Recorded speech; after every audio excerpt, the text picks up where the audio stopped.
বৃন্দাকে সপাটে চড় মেরে উচিত শিক্ষা দিল প্রমিতা। সম্পূর্ণ জানতে ভিডিওটিতে একটি লাইক করে দেখতে থাকো। গল্পে শুরুতেই আমরা দেখতে পারি সব্যকে নিয়ে সবাই মিলে চলে এসেছে বাড়িতে। সব্য তো অনেক ভয় পেয়ে গেছে। আর ঠিক তখনই রাঙা বলে, আপনি ঠিক আছেন তো বরদাদাবাবু? কোনো কষ্ট হচ্ছে না তো? এরপর সব্য খুব ভয় পেয়ে যায় আর অবস্থা অনেকটাই বেশি খারাপ। তখনই সবাই বলতে থাকে ঠিক কোন সিচুয়েশান থেকে সব্যকে বাঁচিয়ে নিয়ে এসেছে। এর মধ্যেই চলে এসেছে বৃন্দা আর বলে, সব্য তুমি ঠিক আছো তো? তোমার কোনো ক্ষতি হয়নি তো? এর মধ্যেই তখনই সব্যর ভাই বলে, বড় বৌদি দাদাভাই একদম ঠিক আছে, দাদাভাইয়ের কোনো কষ্ট হচ্ছে না। আমরা যদি ঠিক সময়ে না যেতাম তাহলেই বরঞ্চ অনেক বড় বিপদ হতে পারত, কিন্তু আমরা সেই বিপদ থেকে দাদাভাইকে বাঁচিয়ে নিয়ে এসেছি। এর মধ্যেই রাঙা বলে, আমি বরং দাদাবাবুর জন্য এক গ্লাস গরম দুধ নিয়ে আসি। এর মধ্যেই সব্যর অবস্থা অনেক খারাপ। সে সবাইকে বুঝিয়ে বলতে থাকে সিচুয়েশানটা ঠিক কী হয়েছিল। আর এসব শোনার পর সবারই বেশ ভয় লাগতে থাকে। বাইরে যে ঝড়ের মুখে পড়েছিল সব্য, সেটা শুনে সবারই খুব খারাপ লাগে। পিসিমণি বলে, তুই যে ভালোই ভালোই বাড়িতে ফিরে এসেছিস সেটাই আমাদের জন্য অনেক বেশি কিছু। এর মধ্যেই প্রমিতা আর নবারুণ দুজনে মিলেই ছেলের জন্য চিন্তা করতে থাকে। নবারুণ তখন বলে, আমি গিয়ে বরং একবার দেখে আসি। প্রমিতা বলে, দাঁড়াও, তুমি কোথায় যাচ্ছ? এখন কোথাও যেও না। নবারুণ, আমাদের সন্তানরা বড় হয়েছে, তাদের নিজস্ব ভালো মন্দ আছে, তাদেরকে যদি আমরা না ছাড়ি জীবনের পথে চলতে পারবে না, তারা বারবার হোঁচট খাবে। সেই জন্যই ওদেরকে নিজেদের মতন ছেড়ে দেওয়াটা দরকার। নবারুণ বলে, কিন্তু এই বাড়িতে যা শুরু হয়েছে, আমি কি আর এই বাড়ির মানুষগুলোকে আগলে রাখতে পারবো? প্রমিতা বলে, জানি তো যে এই বাড়িটা ভাগ হয়ে যাচ্ছে।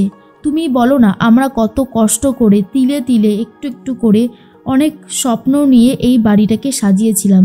সেই বাড়িটা যখন চোখের সামনে ভাগ হয়ে যাচ্ছে, কষ্ট তো তখন হবেই, তাই না নবারুণ? নবারুণ বলে, সে তো ঠিকই, কিন্তু যা হচ্ছে সেটা একদমই ভালো হচ্ছে না। তুমি চলো গিয়ে একবার দেখে আসি সবটা। কিন্তু প্রমিতা কোনোভাবেই যেতে চাইছিল না। এর মধ্যেই দেখা যায় সব্য বলে, আমি যে ফিরে এসেছি সবটাই হয়েছে আমার ভাই বোনদের জন্য। ভাই বোনকে কাছে টেনে নিয়ে অনেকটা কান্নাকাটি করতে থাকে সব্য।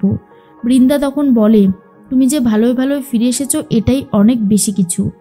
এর মধ্যেই নবারুণ আর প্রমিতা এসে গেছে। সব্য তখন বলে, মা আর বাবা, তোমরা জানো না যে আজ আমি কত বড় বিপদের মুখ থেকে ফিরে এলাম। প্রমিতা বলে, তুই যে ভালো আছিস, সুস্থ হয়ে বাড়িতে ফিরে এসেছিস, সবটার জন্য আমি ভগবানকে অনেক অনেক ধন্যবাদ জানাই। এর মধ্যেই বৃন্দা বলে, কিচ্ছু হবে না সব্যর কিছু হতে পারে না। তখনই সব্য বলে, সব কিছুই হয়েছে মায়ের ভালোবাসার জন্য। মা যেভাবে আমাকে সবসময় সাপোর্ট করেছে, আমার পাশে দাঁড়িয়েছে, মা বাবার ভালোবাসা ছাড়া আমি এই জায়গায় আসতে পারতাম না, আর আমার ভাই বোনেরা।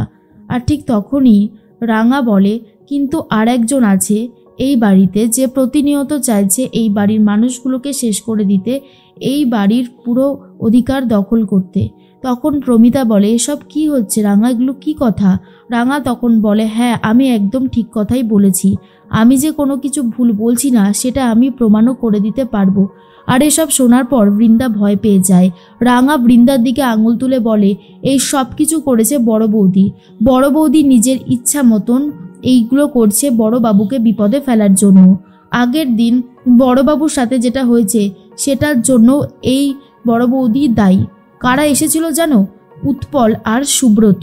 এটা শোনার পর পুরো অবাক হয়ে গেছে প্রমিতা আর বলে, বৃন্দা, রাঙা এগুলো কি বলছে? বৃন্দা বলে, রাঙা আমি বুঝতে পারছি না এগুলো কেন বলছো। তখন রাঙা বলে, আমি যে কোনো ভুল কথা বলিনি সেটা আমি এক্ষুনি প্রমাণ করে দিচ্ছি। আর ঠিক তখনই মনে মনে একটা কথাই বৃন্দা ভাবছিল, রাঙা কি বলবে আর কী বা প্রমাণ করে দেবে। এখন তো আমার সত্যি অনেক বেশি অবাক লাগছে। তখনই রাঙা ওই ভিডিওটা চালিয়ে দেয়, যেখানে স্পষ্ট দেখা যায় বৃন্দা নিজেই স্বীকার করে যে এই সব কিছুর পেছনে যে আমি রয়েছি সেটা কেউ কখনো ধরতেও পর্যন্ত পারবে না। কিন্তু রাঙা যে সেটা ভিডিও করে নিয়েছে আর সবাইকে দেখিয়ে দেয়, সেটা দেখার পরে তো অবাক হয়ে গেছে সবাই, যে এই বৃন্দা সবার সামনে এত ভালো থাকার নাটক করে, তার মুখোশটা যে এভাবে খুলে যাবে সেটা তো কেউ ভাবতেই পারেনি। রাঙা তখন বলে, কি বড় বৌদি, এবার কি আর তুই কিছু বলবি? আর বলার মতন অবস্থাতে আছিস? তখনই বৃন্দার দিকে ছুটে যায় প্রমিতা আর ঠাস করে চড় মেরে দেয়। তখনই নবারুণ বলে, কি হচ্ছে কি প্রমিতা? প্রমিতা বলে, এখনও যদি আমি বৃন্দাকে শাসন না করি, ও ওকে না কিছু বলি তাহলে ও তো আরও কিছু করবে, হয়তো আমার ছেলেটাকে শেষই করে দেবে, কারণ ও তো সবই করতে পারে। বৃন্দা তখন বলে, মা তুমি আমাকে এইভাবে মারলে, এটা কিন্তু তুমি ঠিক করলে না। প্রমিতা বলে, বেশ করেছি, তুই যদি আমার ছেলের দিকে এইভাবে ক্ষতি করতে পারিস, আমিও তাহলে সব কিছু করতে পারি। সভ্য তো বিশ্বাসই করতে পারছে না যে বৃন্দা এরকম কিছু করতে পারে। রাঙা তখন বলে, আমি অনেকবার বড় বৌদিকে বোঝানোর চেষ্টা করেছি, কিন্তু বড় বৌদি বুঝতে চাই না। তখনই প্রমিতা বলে, এটা একদম ঠিক কথা, আমি অনেকবার দেখেছি রাঙা বৃন্দাকে আস্তে আস্তে শোধরানোর চেষ্টা করছিল, কিন্তু তাতে কী লাভ হলো? আরও বেশি করে বৃন্দা উঠে পড়ে লেগেছে এই পরিবারের ক্ষতি করার জন্য। এর মধ্যেই রাঙা বাড়িটা ভাগ করার যে দাগটা ছিল সেটা সরিয়ে দেয় আর বলে, এই বাড়ির প্রত্যেকটা মানুষ এবার থেকে এক হয়ে থাকবে। এই বাড়ির মানুষের আর কোনো ক্ষতি করতে পারবি না তুই বড় বৌদি, সবার আগে বাদ সাধবো আমি। তখনই বৃন্দা আর কিছু বলতে পারছে না। প্রমিতা বলে, আমি সিদ্ধান্ত নিয়েছি, বৃন্দাকে এই বাড়ি থেকে বার করে দেওয়া হবে। বৃন্দা আর কোনোভাবেই এই বাড়িতে থাকতে পারবে না। বৃন্দা তখন বলে, মা তুমি আমাকে এই বাড়ি থেকে বার করে দিও না, আমি কোথায় যাব? সভ্য তুমি কিছু বলো। সভ্য বলে, আমি আর কি বলবো, তোমার যা রূপ আমি দেখতে পেলাম, আর কিছু বলার মতন অবস্থাতেই আমি নেই।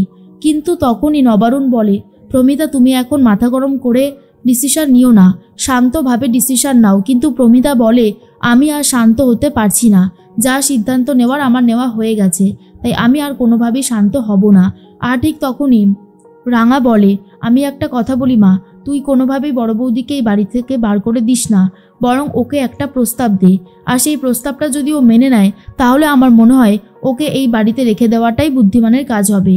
তখন বৃন্দার জন্য কি প্রস্তাব রাখছে সেটাই বুঝতে পারছিল না সবাই। এরপর রাঙা বলে, হ্যাঁ মা আমি বলছি, একবার তুই এই কথাটা শুন। তখনই প্রমিতা বলে, তুই যে কথাটা বলছিস সেটা ও কি আদৌ রাখবে? কিন্তু রাঙা বলে, রাখতে হবে, তাহলেই বড় বৌদি এই বাড়িতে থাকতে পারবে।